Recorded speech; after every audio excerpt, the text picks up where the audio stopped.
वह पथ क्या पथिक कुशलता क्या, जिस पथ में बिखरे सूल न हो, नाविक की धैर्य परीक्षा क्या जब धाराएं प्रतिकूल न हो। इस दौर में भी कोई इंसान अगर भारतीय राष्ट्रीय कांग्रेस का झंडा उठाए हुए है, इस दौर में भी कोई नौजवान अगर यूथ कांग्रेस का झंडा उठाए हुए है, इस दौर में भी अगर कोई विद्यार्थी एनएसयूआई का झंडा उठाए हुए है, इसका मतलब वो सत्ता के लिए नहीं, सत्य के लिए संघर्ष कर रहा है। इस बात को हमको याद रखना चाहिए। इसलिए बीजेपी क्या है, मोदी जी क्या हैं, आरएसएस क्या है, मैं इन चीजों पे अपना वक्त जाया नहीं करना चाहता हूं, क्योंकि हमारे वरिष्ठ नेताओं ने, हमारे वरिष्ठ साथियों ने, हमारे वरिष्ठ कार्यकर्ताओं ने इस बात को बखूबी समझा दिया है। वो क्या कर रहे हैं ये हम जानते हैं। हमको ये समझना होगा कि हमको क्या करना है। आज जब हम इस कार्यक्रम में शामिल हो रहे हैं, जिस कार्यक्रम का नाम है बेहतर भारत की बुनियाद, तो हमारा फोकस इस बात पे होना चाहिए कि यूथ कांग्रेस का कार्यकर्ता होने के नाते, भारतीय राष्ट्रीय कांग्रेस का कार्यकर्ता होने के नाते, एनएसयूआई का कार्यकर्ता होने के नाते, सेवा दल का कार्यकर्ता होने के नाते, महिला कांग्रेस का कार्यकर्ता होने के नाते, इंटक का कांग्रेस कार्यकर्ता होने के नाते, किसान सभा का कार्यकर्ता होने के नाते हम इस देश की बुनियाद के लिए क्या करना चाहते हैं। इसीलिए आपको अपनी जिम्मेवारी समझनी पड़ेगी। कितना गंभीर दायित्व आपके कंधे पे है, इस बात को आपको समझना पड़ेगा। आज देश की बागडोर पंडित जवाहरलाल नेहरू के हाथ में नहीं है कि जिन्होंने किताब लिखी थी डिस्कवरी ऑफ इंडिया।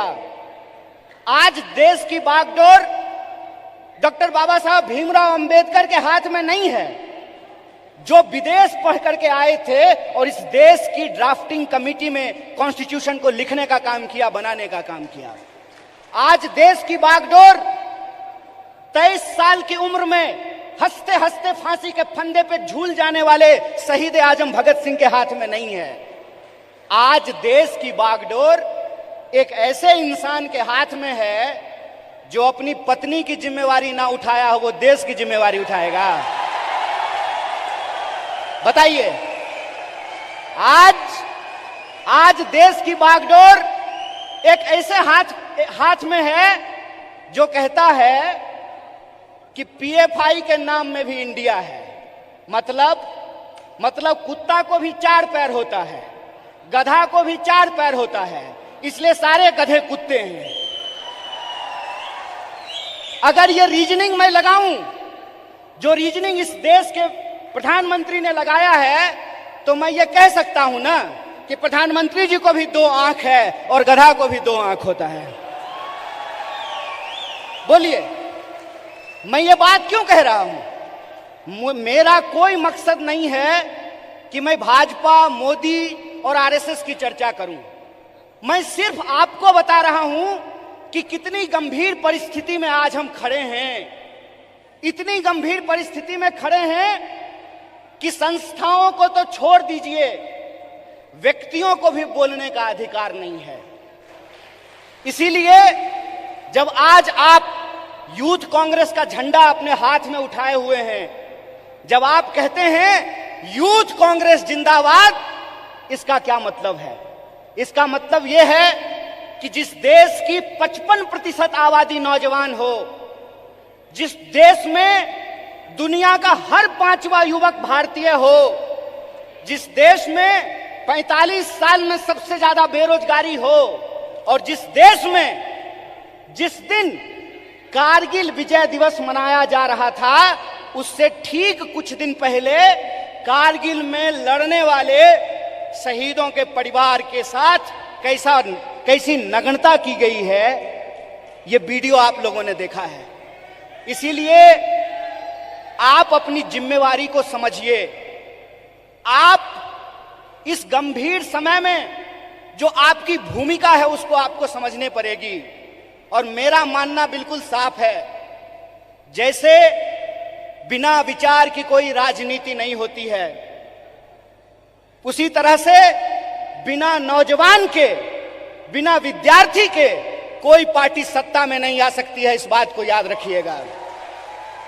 अगर आप चाहते हैं कि इस देश में सत्य का शासन हो और सत्ता पे बैठे हुए लोगों का जो अहंकार है, उस अहंकार को चकनाचूर किया जाए, जिस लोकतंत्र की बुनियाद पर, जिस जमहूरियत के दम पर आज उनको कुर्सी पे बिठाई गई है, अगर आप उनको नीचे उतारना चाहते हैं तो इस बात को आपको समझना पड़ेगा कि इस देश के नौजवानों और विद्यार्थियों को सबसे बड़ी भूमिका निभानी पड़ेगी। अगर भारतीय राष्ट्रीय कांग्रेस शरीर है तो एनएसयूआई और यूथ कांग्रेस को दोनों हाथ मलना पड़ेगा। यह बात हम लोगों को समझना होगा। जब तक इस देश का फर्स्ट टाइम वोटर, जिसके मैसेज में, जिसके स्नैपचैट पे, जिसके इंस्टाग्राम में, जिसके व्हाट्सएप पे झूठ परोस करके, मिस इन्फॉर्मेशन परोस करके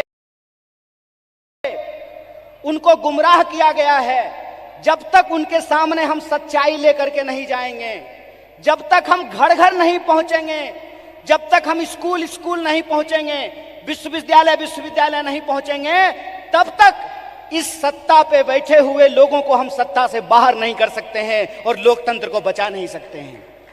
जो सवाल है यहां पर कि भारत का बुनियाद क्या है, भारत का बुनियाद है इंडिया। यह बात हम लोगों को समझना पड़ेगा। भारत का बुनियाद है इंडिया, और वो जो इंडिया है, वो इंडिया एक सोच है, और वो सोच को हमको एक एक कार्यकर्ता को अपने व्यवहार में लेकर के आना पड़ेगा। अगर हम महात्मा गांधी का उदाहरण आपके सामने रखें तो किस तरह का एग्जाम्पल हमको देखने का मिलता है। गांधी जी ऐसे नहीं थे कि बुनियाद भारत के कार्यक्रम में आए हैं, कर्नाटक में सरकार भी है तो थोड़ा फोटो वोटो खिंचा करके चल देंगे। ऐसे नहीं होगा। ये मैं आपकी आलोचना नहीं कर रहा हूं, ये मैं अपनी आलोचना कर रहा हूं। गांधीवादी तरीका यह है कि चंपारण में जब किसान लड़ रहे थे तो गांधी जी शहर छोड़ करके चंपारण चले गए, वहीं आश्रम बना दिया, महीनों तक लड़ते रहे और अंग्रेजों को धूल चटा दिया। ये गांधीवादी तरीका है। 100 समस्याएं होंगी, 100 समस्याएं होंगी, 1000 समस्याएं होंगी। बतौर फ्रंटल ऑर्गेनाइजेशन मैं बार बार कह रहा हूं, भारतीय राष्ट्रीय कांग्रेस तभी मजबूत हो सकता है जब यूथ कांग्रेस और एनएसयूआई मजबूत होगा। इस बात का संकल्प हमको लेना पड़ेगा। और वो मजबूती कैसे होगी? वो मजबूती ऐसे होगी, गांधीवादी तरीके से होगी कि हम एक समस्या को उठाएंगे, लगातार आंदोलन करेंगे, और जब तक सरकार और प्रशासन को झुका न दें, अपने आंदोलन को वापस नहीं लेंगे। ये तरीका हमको अपनाना पड़ेगा। और एक बात याद रखिएगा, जब आप आंदोलन जीतते हैं, जब आप संघर्ष को जीतते हैं, तो टिकट का सवाल अपने आप सॉल्व हो जाता है। यह बात मैं इसलिए कह रहा हूं कि शायद लोगों को इस देश के इतिहास को दोबारा जाकर के देखने की जरूरत है। क्यों? क्योंकि हम उस पार्टी से हैं जिस पार्टी ने इस देश को आजादी दिलाई है।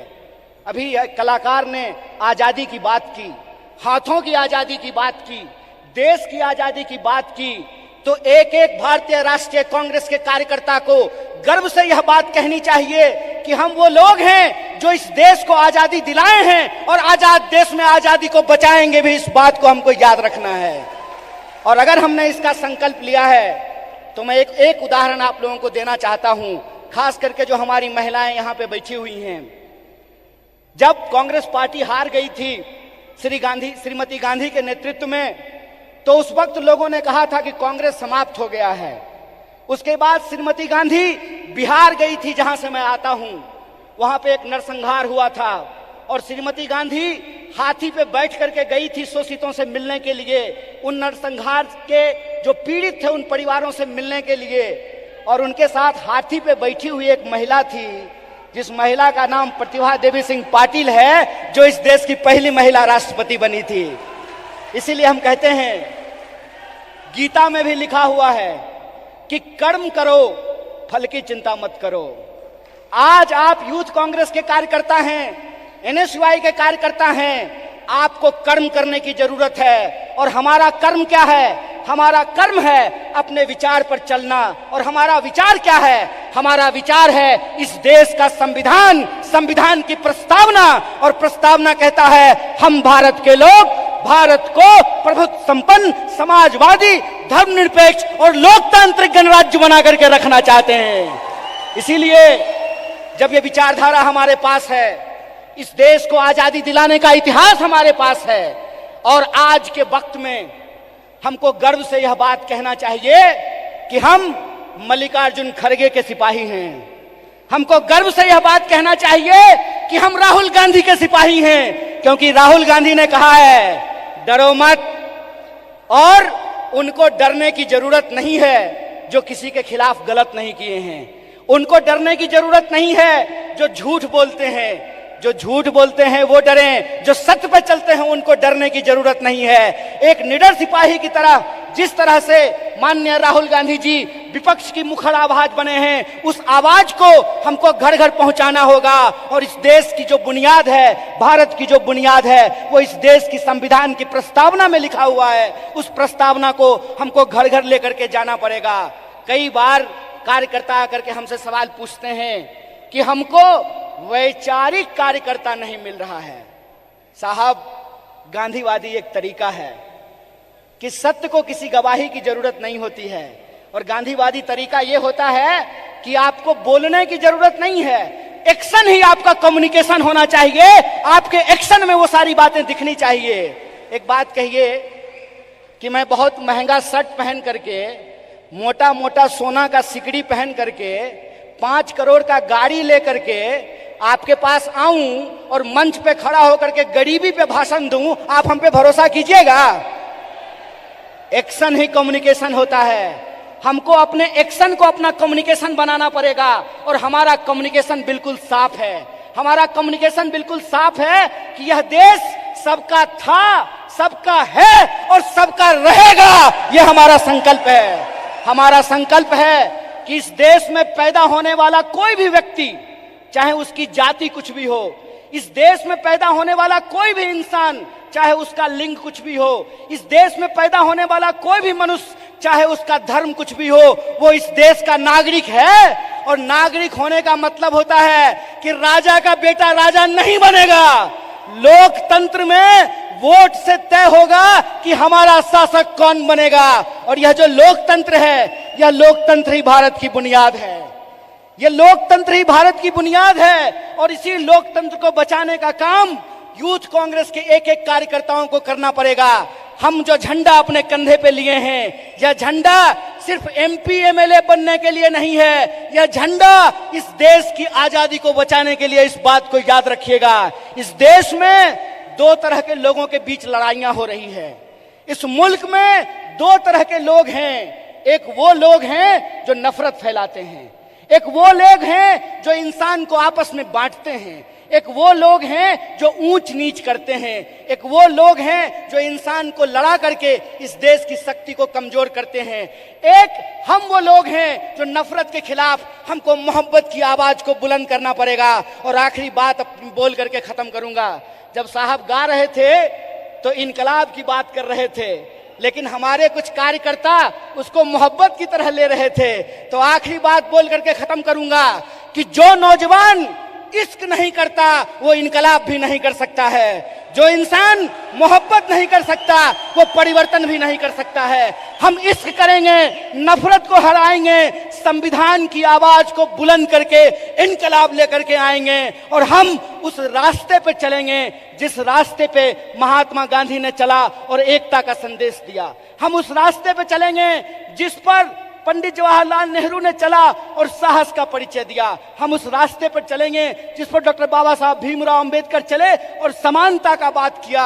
हम भगत सिंह के वासी हैं, हम भगत सिंह के वासिंदे हैं, हम भगत सिंह के वारिस हैं। हमको भगत सिंह के सपनों का देश बनाना है, गांधी के रास्ते पे चलना है और अंबेडकर के विचारों को आगे लेकर के जाना है। इसी आशा और विश्वास के साथ कि भारत की बुनियाद इंडिया में है और इंडिया की जो शक्ति है उसको हमको जोड़ना है। एक आखिरी नारा बोल करके अपनी बात को खत्म करूंगा। मैं विद्यार्थियों के कार्यक्रम में कहता हूं, जुड़ेगा विद्यार्थी, जुड़ेगा विद्यार्थी, जुड़ेगा विद्यार्थी, उसी तरह से जुड़ेगा नौजवान, जुड़ेगा नौजवान, जुड़ेगा नौजवान, जीतेगा इंडिया। इसी आशा और विश्वास के साथ एक बार फिर से यूथ कांग्रेस की पूरी टीम को NSY की तरफ से बधाई देते हुए अपनी बात को खत्म करूंगा। शुक्रिया। इनकलाब जिंदाबाद। जय हिंद, जय भारत, जय कांग्रेस।